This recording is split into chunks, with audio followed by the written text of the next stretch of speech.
uma definição que não consegue traduzir a força e a importância desse ato que é inerente ao ser humano. Mudar de lugar, ir em frente, ir além do horizonte, caminhar ao encontro do desconhecido. Tudo isso faz parte da nossa espécie.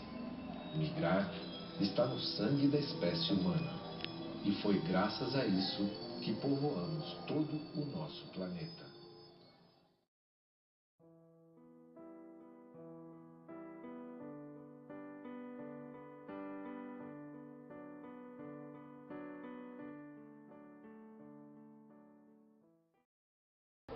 Então, pode falar um pouco pra gente da história aqui da hospedaria e tal? Então, a hospedaria ela começou a ser construída em 1886, né? Acabou a construção dela em 1888. Então durou 3 anos essa construção, né? E ela funcionou até o ano de 1978. Então teve 90 anos de duração, né? Como hospedaria. E após ser fechada em 78, ela foi inaugurada em 93 como museu finalmente. Aqui na hospedaria, durante os 90 anos que ela ficou aberta, passaram mais de 2,5 milhões de pessoas por aqui. Então uma quantidade muito grande de mais de 75 etnias. Então aquela visão que as pessoas têm aqui na hospedaria, a hospedaria dos italianos, né, que é só uma imigração mais europeia, é bem equivocada, porque aqui passaram muitos povos diferentes, um contexto muito mais complexo do que as pessoas às vezes acabam estabelecendo aqui para o Museu da Imigração. E atualmente tem bastante gente que visita, realmente o museu e tal? Então, a visitação durante a semana é principalmente feita por colégios, né, que agendam aqui com a gente, e no fim de semana é mais o público espontâneo mesmo, né, mas a gente tem até que tem um volume bom de visitantes, né, museu em São Paulo é uma coisa bom em grandes exposições que tem uma quantidade maior de visitantes, mas acho que o Museu da Imigração ali até ficou em 10º lugar do estado de São Paulo no último censo no ano passado de visitação do museu. Além da exposição de longo prazo, no museu houve uma que perdurou até o dia 2 de agosto deste ano. Uma sala com grandes murais de tecido que continham discursos de imigrantes da atualidade. As denominadas cartas de chamada de atenção trazem mensagens de africanos que vieram ao Brasil por motivos completamente modernos. Fome, miséria e a busca por melhores qualidades de vida são corriqueiros. Mas grupos terroristas como Boko Haram são também responsáveis pela vinda de alguns africanos, segundo seus relatos.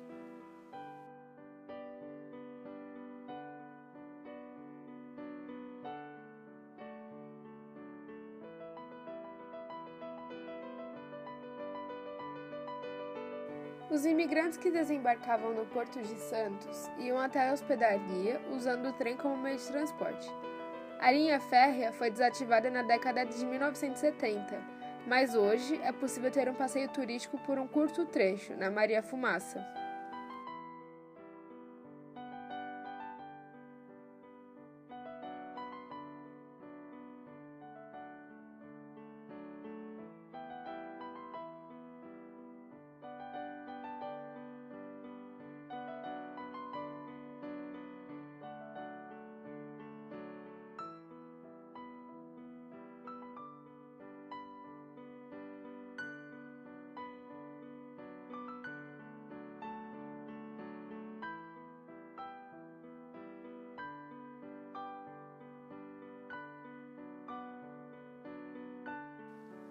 Os imigrantes que vieram para suprir a mão de obra nas lavouras cafeeiras de São Paulo, no fim do século XIX e início do XX, tinham que passar pela hospedaria dos imigrantes no bairro da Moca. Lá, eles permaneciam durante alguns dias para serem vacinados e depois eram escolhidos por fazendeiros e encaminhados para os locais onde trabalhariam. Apesar de alguns compararem a escolha dos imigrantes com a compra de negros no mercado de escravos, não podemos ignorar a importância da hospedaria. É interessante perceber que nas fotos majoritariamente são representados imigrantes europeus, realidade que pode ser explicada pelo anacrônico pensamento que os dirigentes da época do Brasil tinham de que o Brasil, para progredir, deveria ser branqueado.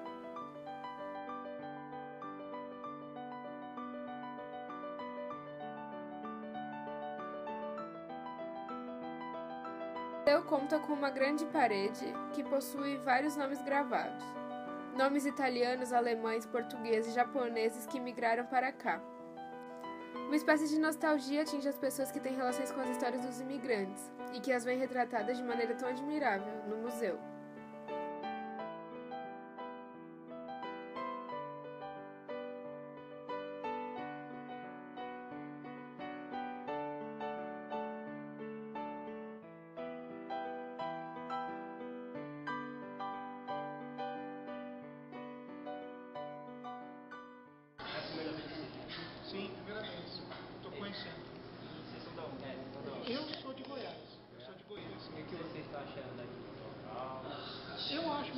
interessante. Eu acho interessante essa questão da gente conhecer nossas origens, né?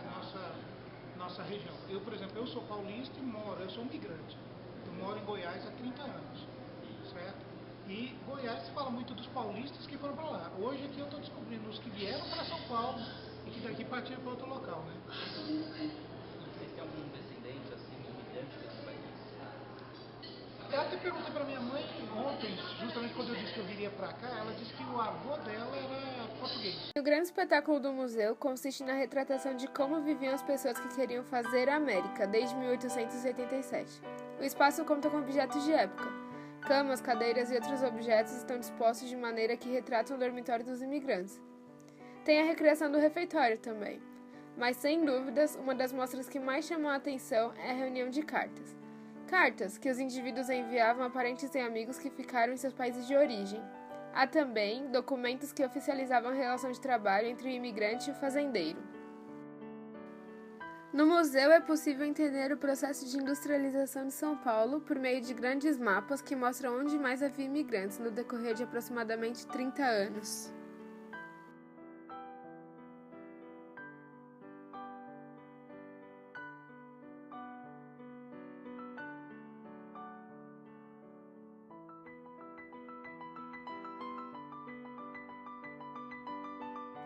Uma vez que o homem continua e continuará a emigrar e migrar, perceber essa continuidade histórica é um bom começo para entender nossas relações.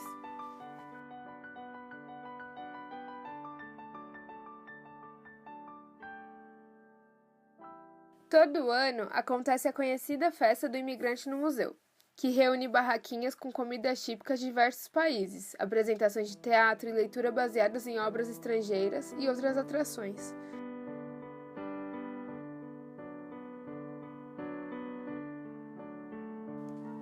A ex-hospedaria, com certeza, desperta a curiosidade dos que a visitam para conhecer um pouco mais do passado e assim compreender o presente.